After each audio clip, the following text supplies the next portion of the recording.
ያማ እያያት ነዳ አይረስ ብሽቀራ በእናታችሁ ካንቺም ብሶ ተሳደቢያለሽ እንዴ?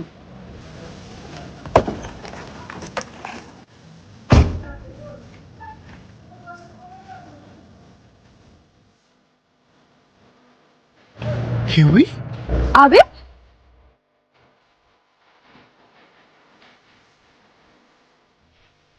አቤት ደህና ነህ? አለው። አንቺ እንዴት ነሽ? ደህና ነኝ። በጣም ይቅርታ በዚህ መንገድ ድጋሚ በመገናኘታችን። እኔ ነኝ ይቅርታ መጠየቅ ያለብኝ። ሰፈር ውስጥ በዚህ ፍጥነት ማሽከርከር አልነበረብኝም። እንደ ቀልድ ከተለያየን አመት አለፈን አይደል? ጊዜው እንዴት ይሮጣል! አመት ሞላ። እንዴት ነው አዲስ ህይወት ጀመርሽ? እንደዛ ነገር አንድ ከውጭ የመጣ ሰው አግኝቼ አክብቼ ልሄድ ነው። ደስ ይላል። እንኳን ደስ አለሽ።